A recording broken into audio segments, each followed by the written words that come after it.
এটা হলো আমাদের মালিকের চাওয়া। কার চাওয়া ভাই? মালিকের চাওয়া। সম্মানিত হাজিরিন, আমি আপনাদের সামনে পবিত্র কোরআনের পাক থেকে একটি আয়াত তেলাওয়াত করেছি, যে আয়াতের মধ্যে আল্লাহ রাব্বুল আলামিন বলেন, ইয়া আইয়ুহাল্লাযীনা আমানু, ইয়া আইয়ুহাল্লাযীনা আমানু, হে ঈমানদারগণ, হে মুমিনগণ, কুতিবা আলাইকুমুস সিয়াম, তোমাদের উপর রোজাকে ফরজ করা হয়েছে, কামা কুতিবা আলাল্লাযীনা মিন ক্বাবলিকুম, যেরকম ভাবে তোমাদের পূর্ববর্তীদের উপর রোজা ফরজ করা হয়েছিল, লাআল্লাকুম তাত্তাকুন, যাতে করে তোমরা মুত্তাকি হইতে পারো, যাতে করে তোমরা পরিপূর্ণ ঈমানদার মুমিন হইতে পারো। সম্মানিত হাজির, আল্লাহ রাব্বুল আলামিন পবিত্র কোরআনের মধ্যে ইরশাদ করলেন, হে ঈমানদারগণ, হে আমার প্রিয় বান্দারা, হে মুমিন বান্দারা, তোমাদের উপর আমি রোজাকে ফরজ করে দিয়েছি। কি ফরজ করে দিয়েছি ভাই? রোজাকে ফরজ করে দিয়েছি। যেরকম ভাবে তোমাদের পূর্ববর্তী, তোমাদের পূর্বে যে নবী রাসূলরা আসছিল, তাদের উপরেও রোজাকে ফরজ করে দিয়েছি।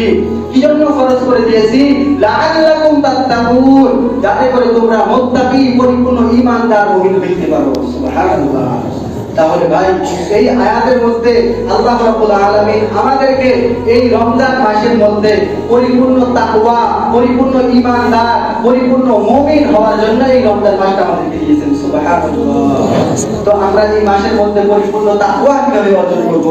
পরিপূর্ণ তাকওয়া তো আমার ঠিক তখনই আদায় হবে যখন আমি আমার রাসূল, আমার আল্লাহ যে প্রিয়, যিনি আমাদেরকে সৃষ্টি করেছেন, তার হুকুম এবং তার রাসূলের তরিকা অনুযায়ী চলবো, তখনই আমরা পরিপূর্ণ তাকওয়া হব।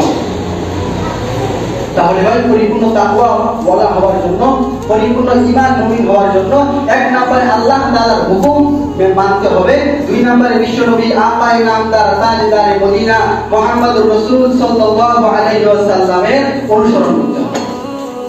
পরিপূর্ণ তাকওয়াবান হইতে হলে পরিপূর্ণ ঈমানদার হইতে হবে।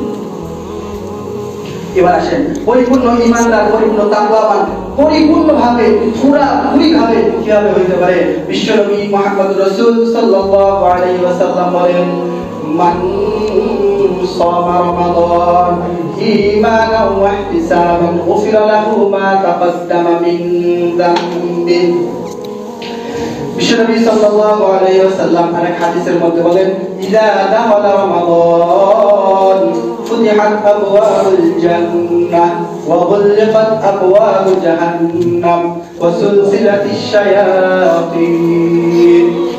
রাসূলুল্লাহ সাল্লাল্লাহু আলাইহি ওয়াসাল্লাম বলেন, যখন রমজান মাস শুরু হয়ে যায়, ইযা দাখালা রমাদান, যখন রমজান মাস শুরু হয়ে যায়, ফুতিহাত আবওয়াবুল জান্নাহ, জান্নাতের দরওয়াজাসমূহ পরিপূর্ণভাবে উন্মুক্ত করে দেওয়া হয়, ওয়া গুলিকাত আবওয়াবু জাহান্নাম, এবং জাহান্নামের দরওয়াজাসমূহ বন্ধ করে দেওয়া হয়, ওয়া সুলসিলাতিশ শায়াতিন, এবং শয়তানকে শিকল দিয়ে আবদ্ধ করে